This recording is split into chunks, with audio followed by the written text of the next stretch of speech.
Hello, my lovelies. Today we will read Percy's Valentine's Blues, which is part 5 of the first His Child of the Gods series, and a one-shot written by Striker Sky. I just had this thought that maybe it could be fun. Everyone else was exchanging funny gifts and flowers, so the first person who came to mind for me to ask to be my Valentine was Annabeth. With a little flower in hand I had found, I approached her. I hadn't really thought much of it, more like as friends, but she gave me this hurt look with her steely grey eyes before telling me no. I felt a bit hurt, but I laughed it off. She apologized, but Annabeth had nothing to apologize for.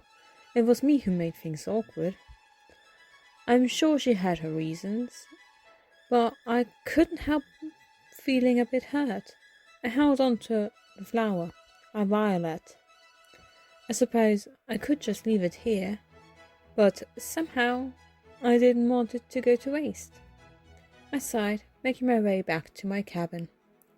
Castor was humming as he looked through some kind of play script. "Hey Percy, pretty flower you got there," he said casually. I held on to it. "Thanks," I replied, unable to hide the hint of sadness in my voice. Castor set his book aside and approached me. "You alright, Percy?" Concern filled in his lavender eyes, and I didn't want to burden him. "I asked Annabeth to be my Valentine," I admitted. "Oh, that's sweet of you, Percy," he responded. I looked up at Castor, feeling downcast, but she said no. Oh, he realized, understanding why I was feeling glum. Castor hummed for a moment in thought before a grin spread across his face. "I know," he exclaimed, catching me off guard with his sudden enthusiasm. "I'll be your Valentine," he declared proudly. I couldn't help but let out a laugh. "You're my brother, kinda," I reminded him, but Castor didn't seem to hear me, and I didn't want to remind him that I was adopted. "I know the options aren't great, but better me than Pollux, right?" he teased, and I chuckled in agreement. "Alright, I guess. I should give this to you," I said, handing the flower to Castor. "Thanks.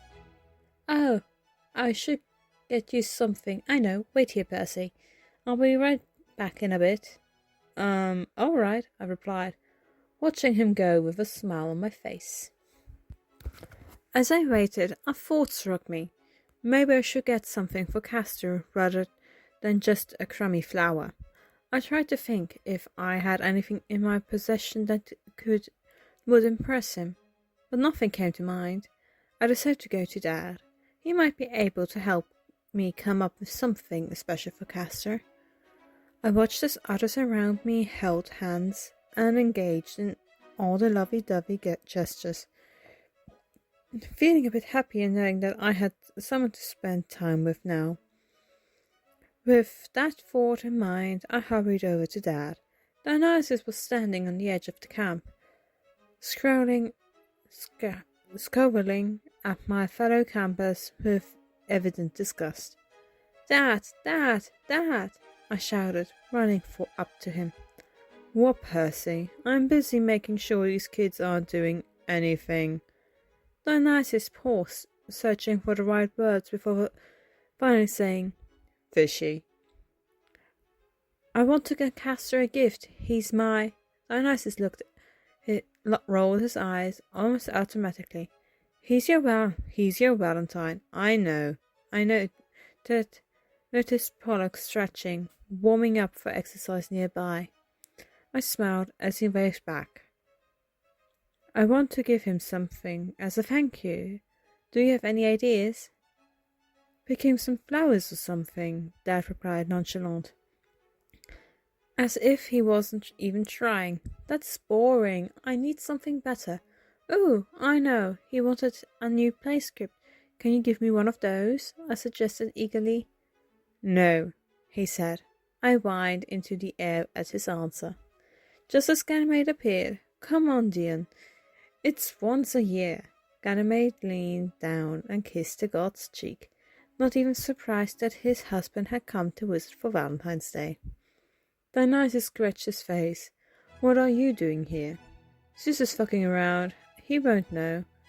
Ganymede explained, leaning down and wrapping his arms around Dad's neck. Dionysus instantly softened.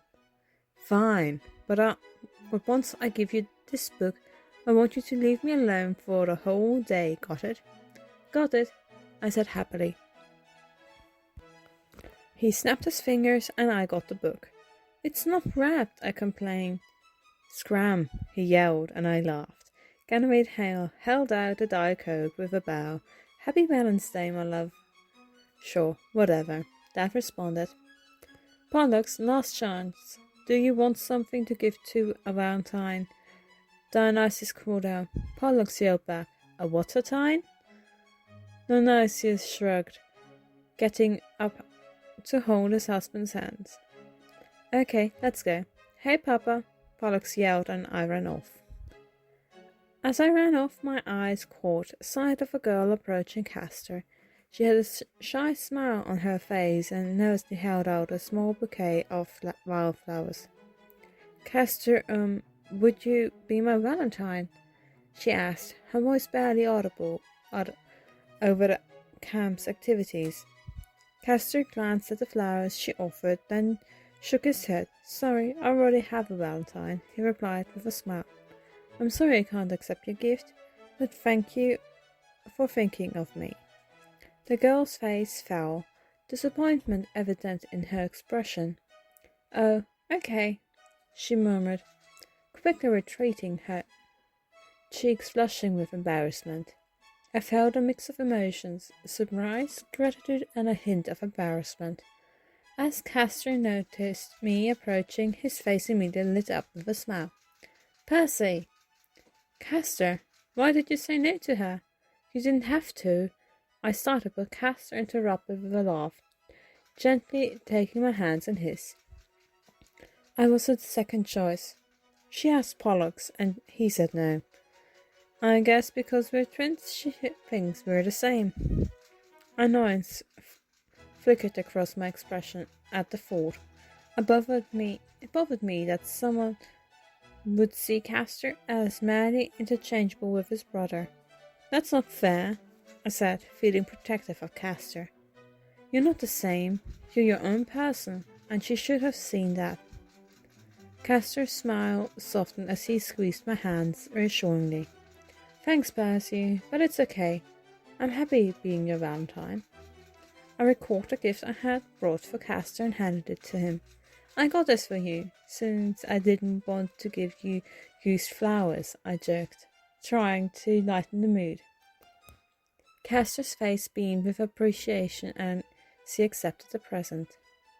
It's great, thank you, Percy, he said sincerely, his eyes lighting up with excitement. Then Castor reached into his pocket and pulled out a small box. I got you chocolate. I thought maybe you might like something sweet, he said, with a grin, presenting the heart-shaped box to me. I couldn't help but smile at his thoughtfulness as I accepted his gift. It's perfect, Cass, I replied, feeling touched by his gesture. We headed back to cabin 12, where we found Pollux already in bed. Surrounded by a pile of chocolate, he grinned at us. Hi, guys, look at all the chocolate I got, he exclaimed excitedly. Castor and I chuckled at our brother, enjoying the holiday in his own unique way. People gave me chocolate for no reason. I mean, they did all call me Castor a few times, but for once I was glad to be mistaken for you, Pollux remarked with a playful smirk, clearly enjoying the abundance of treats. Castor and I exchanged amused glances before joining Pollux on his bed, indulging in the chocolates, sharing stories from our Valentine's Day adventures. Despite the mix-ups and misunderstandings, It felt good to be together as brothers, celebrating love in our own special way. So that was the one shot in this. I'll see you next week.